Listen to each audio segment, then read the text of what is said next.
Um, dois, três, quatro, cinco. Vamos lá?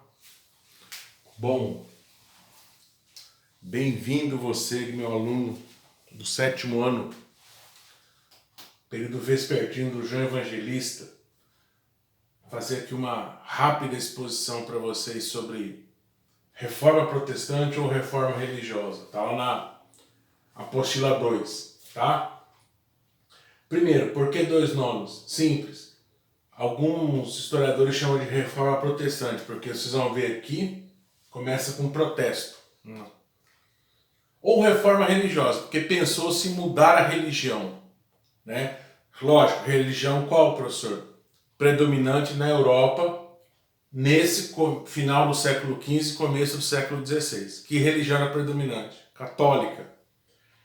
Eu listei aqui 3 personagens para vocês, né? 3 personagens que eu julgo de grande importância para esse período, né? Um alemão, um francês e um inglês. Beleza? Vamos começar, lógico, pelo começo. Lutero ou Martim Lutero. Primeira informação, ex-padre. Guarda bem isso aí, ex-padre, tá? Aqui o nascimento, 1483, falecimento, 1547. Mas vamos falar mais do que interessa. 1517, né? Mais precisamente dia 31 de outubro, é um dia aí pelos membros da Igreja Luterana bastante festejado. O resto do mundo festeja o Dia das Bruxas, Halloween, doces ou travessuras, mas os membros da Igreja Luterana festejam como o Dia da Reforma, o dia que alguém começou esse movimento da reformista. Ou seja, o nascimento das igrejas evangélicas, né? É entendido como o nascimento das igrejas evangélicas. Então, esse dia, o que o Lutero fez? Ele pregou 95 teses na porta de uma igreja católica, lá na Alemanha, né? 504 anos atrás. 504 anos atrás. Ele pregou 95 teses. Professor, o que são 95 teses? Foram 95 frases criticando a Igreja Católica, criticando o Papa, criticando as práticas católicas. Deu confusão, tá? Uma das ideias do Lutero, indulgência não salva. Deixa o professor explicar.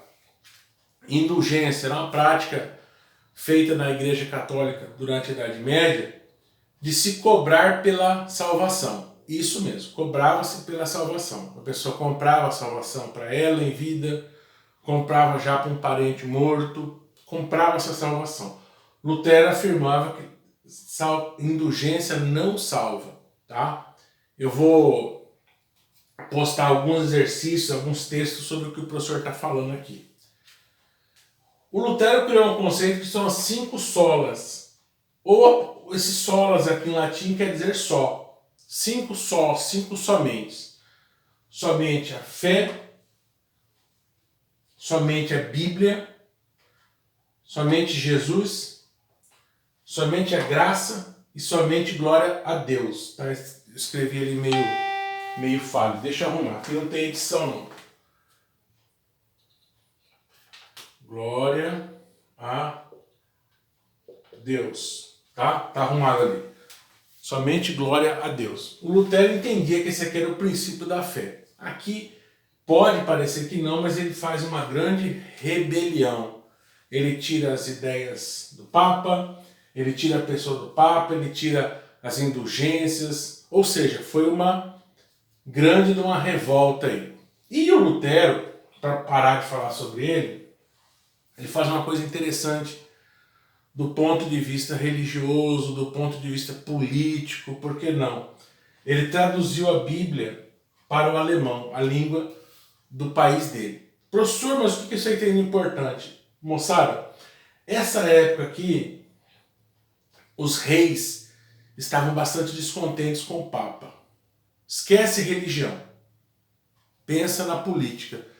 Os reis enxergavam o Papa como um chefe de Estado e até mesmo em alguns momentos inimigo dele. Então, quando Lutero faz essa rebelião, os políticos da Alemanha amaram essa rebelião, né? Viram a chance ali de tesourar o Papa, né? Até nesse conceito aqui a gente tem política, interesses econômicos, a gente não pode perder isso de vista, não. É uma reforma religiosa? É uma reforma religiosa, mas a gente não pode perder a questão política. Esse aqui, o terceiro assunto, vocês vão ver como é política pura, tá? Vamos para o segundo personagem aqui. João Calvino, francês, 1509-1564. Pegando carona no seu antecessor, no Lutero, o Calvino expande esse movimento reformista, né? Ele pega essa ideia dos cinco somentes do Lutero aqui, ó, fé, Bíblia, Cristo, graça e glória a Deus, e leva para outros países, logicamente, com uma pitada das suas interpretações da Bíblia, suas visões políticas. A gente nunca pode esquecer isso aí, né? Sempre as religiões, qualquer religião, ela é permeada por essas ideias da época, ideias econômicas. A gente não pode perder isso de vista. Até hoje é assim, tá? Então o senhor Calvino, deixa eu só parar um pouquinho aqui. Tá. O senhor Calvino pega essas ideias do Lutero e leva a mais países. Se vocês prestarem atenção, França, Inglaterra, Holanda, Escócia, são países todos, deixa eu só arrumar aqui, são países todos do norte da Europa, tá? Todos os países do norte da Europa. Curiosamente, né, esses países aí eles são mais ligados até hoje às igrejas evangélicas do que a igreja católica, né? A exceção da França, que é um país meio dividido. Vai até ter uma guerra na França, né? Na verdade não é nem guerra. Vai haver um massacre na França devido a essa divisão. Esse massacre é a noite de São Bartolomeu. Tem até um filme bem antigo, tem uns 30 anos já, chamado Rainha Margot. Fala desse massacre das noites de São Bartolomeu. Foi um banho de sangue, né? Bom, para terminar de falar do Lutero, o Lutero vai criar o conceito da predestinação. Deixa eu explicar para vocês, lógico, de uma maneira muito superficial, o que é predestinação. Segundo Lutero, as pessoas já nascem escolhidas por Deus para serem salvas, para serem ricas, para serem prósperas, e outras já nascem para serem condenadas. Ele usa alguns textos bíblicos, eu de maneira nenhuma vou entrar nesse mérito aí dos textos que ele usa, não vem ao caso, mas ele usa alguns textos bíblicos para justificar essa predestinação. Ou seja, você nasceu rico pra caramba, Deus te abençoou. Você é um escravo que vai ser transportado, que vai trabalhar, Deus permitiu. Ó, escravo, economia. O senhor Calvino teve essa preocupação, economia e religião, né? Essa época, o que predominava na economia aqui, ó? Comércio de escravos, ingleses, franceses, holandeses, vendendo escravos para trabalhar nas colônias da América. Isso, ou seja, movimentava muito dinheiro, era meio incômodo. Então vamos pensar numa doutrina aqui para não incomodar mais as pessoas. Posso comercializar escravos e me sentir um cristão salvo, né? Não estou fazendo nada de errado, né? É polêmico isso daqui, não vou nem entrar nesse mérito. Próximo reformista, Henrique VIII, rei da Inglaterra, ó, ex-padre, esse aqui é o estudioso, agora nós vamos entrar num rei. Professor, um rei se envolveu na reforma religiosa? Sim, com muito interesse econômico, político, tá? Henrique VIII viveu de 1491 a 1547 e nós já vamos começar com uma polêmica. Ele teve 6 esposas. 6 esposas, né? O homem gostava de casar e descasar. Só que a primeira esposa dele deu confusão. A senhora Catarina de Aragão, da Espanha, né?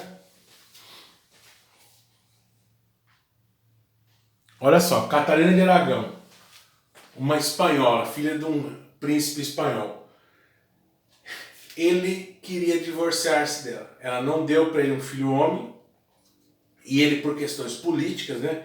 Ele queria um filho homem não vinha. Ele pede o divórcio para o Papa. Deixa eu falar um pouquinho.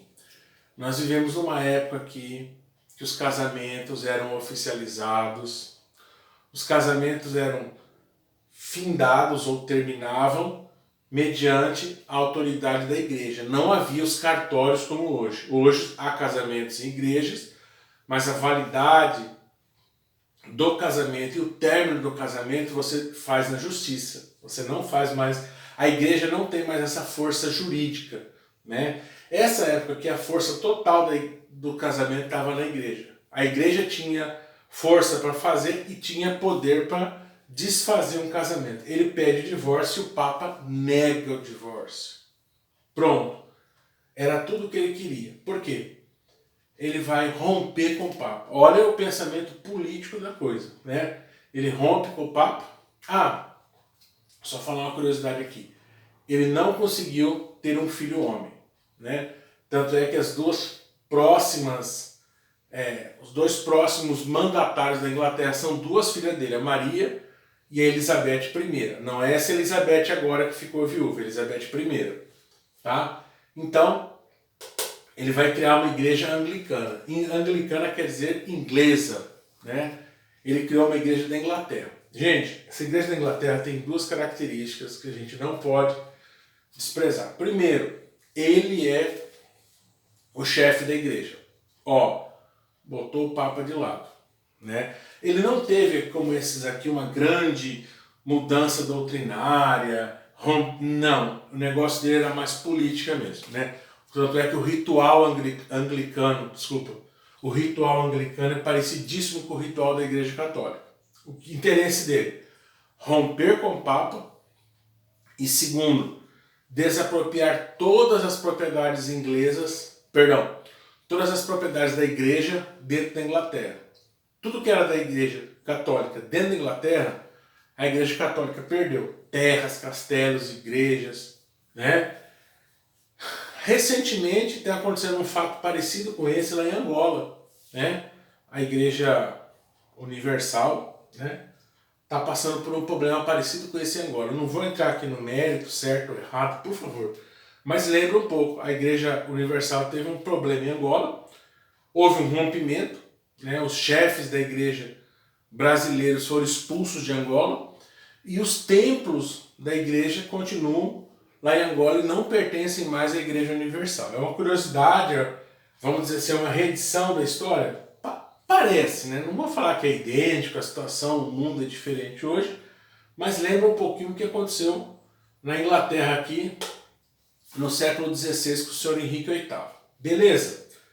Moçada, eu espero que eu vou pôr alguns exercícios sobre essa matéria, tá?